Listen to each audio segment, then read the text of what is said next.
You can't be an imam or a mufti or any of these big titles and be like the general masses. It is impossible. You need to be different. You need to be a role model.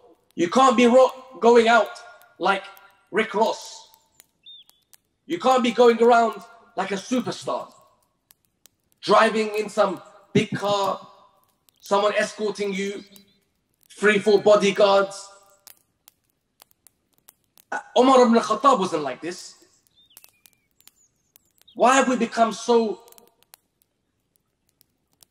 attached to people who are literally images of musicians or people that are rap stars?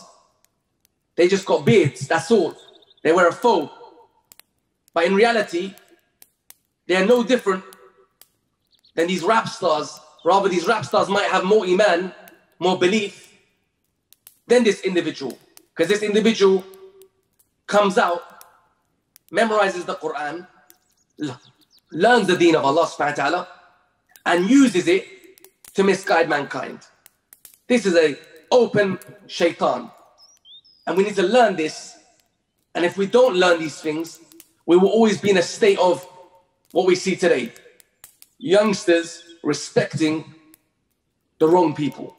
Youngsters loving the wrong people. And these youngsters, when they enter into Islam, they come out of a life from prison or wherever it may be, they don't let go of that slang or that jahiliyyah or the haircut or all of these ignorant things that we see. They will follow it with them because their teacher, Ustad so-and-so, he speaks like a thug. So what he learns the same thing. His Ustad is a womanizer. So what he learns is he becomes a womanizer. So we're just breeding individuals that are worse than their teacher. And then a new teacher comes. As we see in a few years, we've seen it. How many new teachers have come forward? People that have got skin fades. People that have got corrupt ideologies. They have no manners. They're abusers. They're womanizers. They've just left Jahiliyyah. And now they're teaching Islam. We need to wake up to this and realize, and this is a message that I want to send home. Know who you're taking your deen from.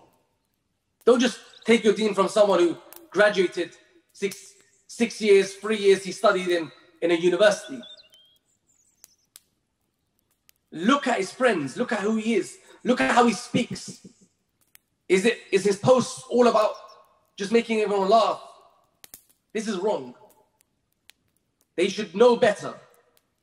And they should be role models. And this is an advice for all those speakers that are taking this path of destruction. Sit down and ask yourself, what did you learn in Medina University? What did you learn in all these universities that you've been to? The scholars you've sat with, what benefit did you take from them? Because none of the scholars that we know of act like this. And I'm sure some of them don't even know what's going on behind the scenes of how much corruption we see of these 20-year-olds, 30-year-olds running around and just praising each other. This is not a market where you're just praising each other to sell your courses to each other. One posts this one says, Sheikh so-and-so, mashallah. This narcissistic way needs to stop. People need to humble themselves. And we need to learn this from the teachings of the Prophet ﷺ, who's taught us how to be a muhsin, how to be someone who is God-fearing, God-conscious. He knows who he is. And that's why I started the lecture as Allah subhanahu wa ta'ala knows who we truly are. So, as I mentioned, these titles, look through them. Don't just submit yourself because someone's called Sheikh. For verily we have found loads of these so-called shuyukh. They're all getting exposed one by one.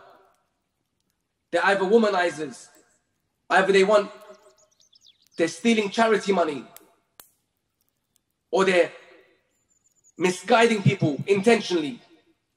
There's a lot of things happening that need to be mentioned, and inshallah ta'ala it will be mentioned, but in the right time.